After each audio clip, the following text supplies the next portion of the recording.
E aí, pessoal, vamos lá? Vamos para mais uma aulinha? Vamos falar hoje sobre propriedades periódicas. A gente fez uma aulão geral sobre tabela periódica, tá? Beleza? E nessa aula de tabela periódica eu falei por cima de algumas propriedades periódicas. Hoje a gente vai falar um pouquinho mais a fundo, de uma maneira que você talvez entenda melhor o que está acontecendo, tá? Nós falamos lá na aula passada, mas agora nós vamos falar um pouquinho mais aprofundado. Então vem comigo aqui, eu vou citar algumas das propriedades periódicas importantes e outras que caiam um pouco menos no vestibular, tá? Então a primeira propriedade que nós vamos citar é tamanho do átomo. Tamanho do átomo, raio iônico, né? Tudo isso tem a ver com tamanho. É lógico que o átomo é muito pequenininho. Basicamente, nós temos duas propriedades para falar de tamanho de átomo, né? A primeira propriedade, que é bem lógica, é a seguinte. Quanto mais camadas o átomo tiver, maior ele fica. Parece bem lógico, né, pessoal? E como é que você vai saber quantas camadas ele tem?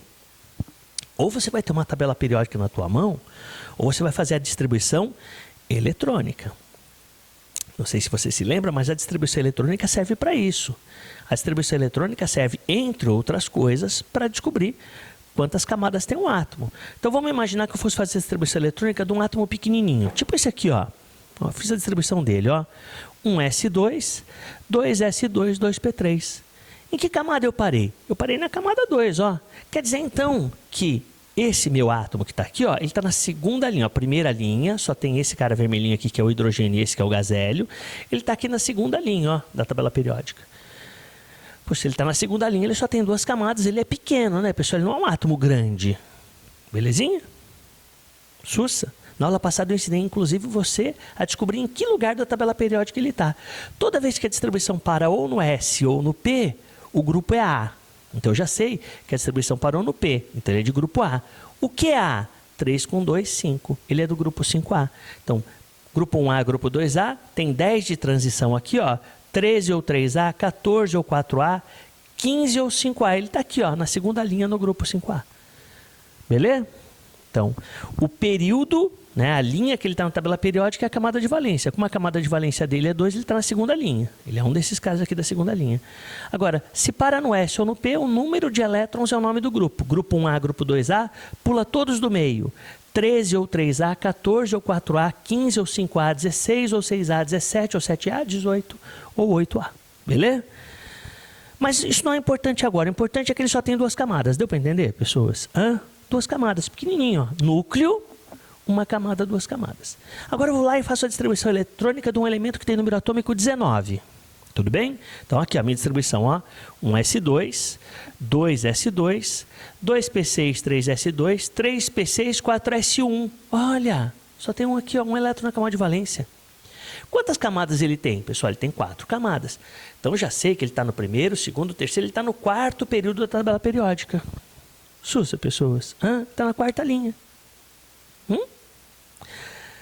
Puxa, se ele tem 4 camadas, ele é maior do que um cara que tem 2 camadas. Confere. Né? 2 camadas, ó. Núcleo, 1, 2. E aqui tem núcleo, 1, 2, 3, 4 camadas. Maior. Então essa regra ficou clara, né? Quanto mais camadas, maior. Mas e se eu estou comparando dois caras que eu tenha feito a distribuição eletrônica e os dois tenham parado no 4? Por exemplo, esse aqui também parou no 4 e o número atômico dele não é 19, é 35, ó. Lembra que até aqui dava 20, ó? 20, 35. Caramba. Mas ele também vai ter 4 camadas, então ele também vai estar na quarta linha da tabela periódica. E aí nesse caso? Nesse caso onde os dois têm o mesmo número de camadas, só nesse caso... Bom, aí você vai olhar o número atômico, pessoal. Aí a regrinha diz o quê? Quanto maior for o Z, quanto maior o número atômico, menor. Caramba, professor, então quer dizer que este átomo aqui, que tem número atômico 19, é maior do que o 35. Esquisito, né, pessoas?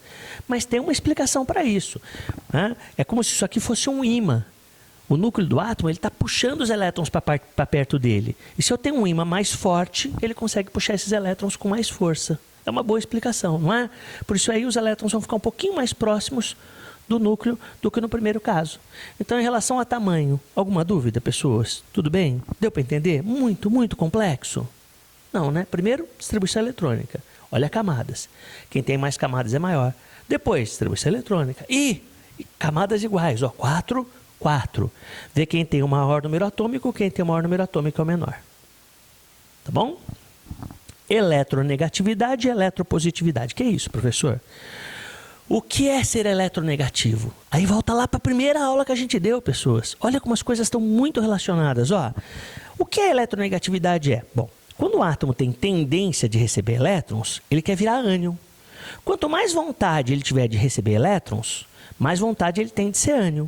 E quanto maior for a vontade que esse cara tem de ser ânion, mais eletronegativo ele é. Porque ele tem vontade de ficar negativo. Vontade de virar ânion. Quem é o cara que tem mais vontade de virar ânion? O flúor. Tem uma fileirinha de eletronegatividade. Assim, ó. Fui ontem no clube, briguei e saí carregado para o hospital. Tá? Então, o flúor é o mais eletronegativo, depois o oxigênio, depois o nitrogênio. Esses caras vão ser importantes um pouquinho mais para frente quando a gente for falar de forças intermoleculares. Bom, pessoas? Então, conclusão. Quem é o elemento mais eletronegativo que tem? O flúor. Professor, e os gases nobres são eletronegativos? Não, porque os gases nobres não têm vontade de virar ânion. Eles estão estáveis. Eles não querem nem virar cátion, nem virar ânion. Então, eles não são eletronegativos, nem eletropositivos. Pessoal, então o que seria um átomo eletropositivo por analogia, por associação? Caramba, se o cara eletronegativo é aquele cara que tem muita vontade de virar ânion, de receber elétrons, o cara eletropositivo é aquele que tem tendência de doar elétrons, de virar cátion. Quem são os caras na tabela periódica que querem virar cátions? Os metais. Lembra que a gente falou que todo mundo que está para o lado de cá da tabela periódica é metal? E o cara que mais quer doar é o frâncio, esse cara aqui de baixo, ó. Então, aqui nós podemos tirar uma análise mais refinada ainda, quer ver? Não sei se você percebeu, mas quanto mais para cima, mais eletronegativo. Ou seja, quanto menor o átomo, maior a tendência dele de puxar elétrons para perto dele. Ó, quanto menor o átomo, quanto mais para cima, menos camadas. Ó. Agora, lá para baixo, metal, quanto mais para baixo, mais fácil esse cara doa elétrons. Por quê? Porque não tem o núcleo do átomo puxando esse elétron para perto dele. Então, quanto mais camadas ele tiver, mais fácil de perder esse elétron, de jogar esse elétron fora. Por isso que o mais eletronegativo é o aqui de cima e o mais eletropositivo é o lá de baixo. Ó. Então, esses compostos seriam os compostos de maior diferença de eletronegatividade. Mais para frente, a gente vai ver que quanto maior a diferença de eletronegatividade, mais fácil de ter uma ligação do tipo iônica. Um cara que quer dar com um cara que quer receber. Mas isso não vem ao caso agora, porque agora nós estamos falando de propriedades periódicas. Então, primeira propriedade que a gente estudou, tamanho. Segunda, eletronegatividade e eletropositividade. Beleza? Não é muito difícil. Beleza? Legal saber a fileirinha de eletronegatividade.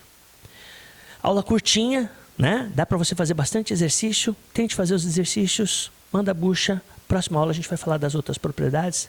Abração para todo mundo aí.